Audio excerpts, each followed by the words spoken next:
In a tiny town where everyone shared everything, a mysterious link appeared on every bulletin board and phone screen. https://youtube.be/z1-htp4 c = 8nb_6 takas xmuz 6 uyag. No one knew what it led to, yet its presence felt magnetic. Mia stared at it on her cafe screen, heart pounding. Something about that string of letters whispered adventure. She clicked. The screen glowed, pulling her in, and in a flash she vanished. Her friends gasped. Silica dust drifted from the laptop. The light on the other side of the door wasn't blinding. It was soft, warm, the kind of glow that reminded Mia of morning sunlight filtering through her childhood bedroom curtains. For a heartbeat, she thought she might be waking from a dream. But her body felt too light, too fluid. She floated rather than walked. Then everything snapped into clarity. She stood back in Darrow's Hill, inside the cafe, in the same spot where she had vanished. The familiar hiss of the espresso machine returned, and outside, the wind chimes tinkled just like before. Her apron was gone, but she was still wearing the silvery tunic, now dimmer, as if it had given up its final charge. But something was off. The colors of the cafe were slightly faded. The light from the windows looked as if it passed through a filter.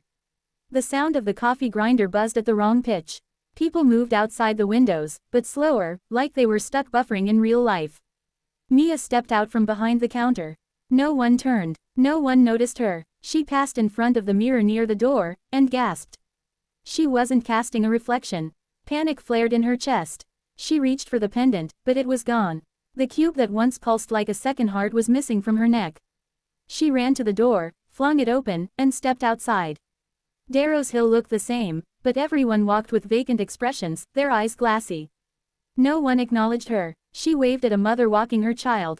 No response. She shouted, but her voice didn't echo like it should. It was like shouting underwater. Mia was home, but not really. And then came the whisper. It wasn't in her ear, but in her head, soft and melodic, like wind chimes speaking a language only she could understand. You are not in the world you left. You returned through a door, but not the same one you entered. You are still between. She spun around. A shimmer in the air revealed a tall, angular man in a coat made of fragmented pixels. His skin flickered between shades, pale, blue, golden, like a corrupted video. One of his eyes was static. The other was deeply human and sad. Who are you? Mia demanded. I'm called Kellen, he said calmly. And you're one of the few who came back partially human.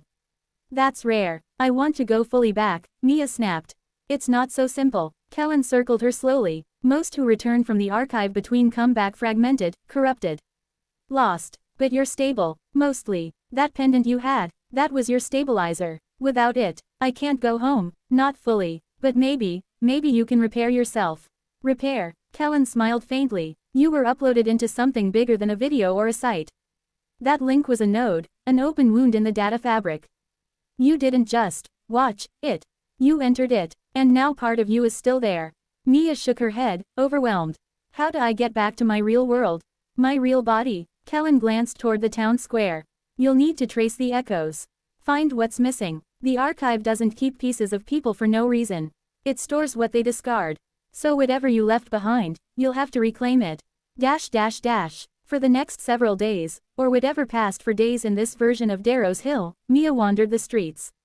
Like a ghost, she retraced her steps, visiting her childhood home, her favorite forest trail, even her high school's old auditorium. At each place, she saw flickers, brief flashes of color and light. Sometimes, a voice she once knew. Sometimes, a version of herself frozen in place, eyes hollow. Her first real fragment appeared behind the library. There, hidden in the roots of a tree she used to sit under to read, she found a glowing version of her 8-year-old self, humming a song from a cartoon she'd long forgotten. The moment Mia stepped closer, the air tightened. The little girl looked up and smiled, then dissolved into golden particles that flew straight into Mia's chest. She collapsed, gasping. Memories flooded her. The feeling of hugging her father while he read aloud. The scent of cinnamon rolls on snowy mornings. The comfort of being small and protected. When she stood again, color had returned to the world, slightly. The tree looked greener. The breeze, more real. Kellen appeared beside her. You're re-downloading yourself, he said simply. Each fragment you reclaim stitches the breach. But beware. Beware what? Not all your memories want to return. The second fragment was harder. It was her first heartbreak, the boy named Jamie who moved away and never answered her letters.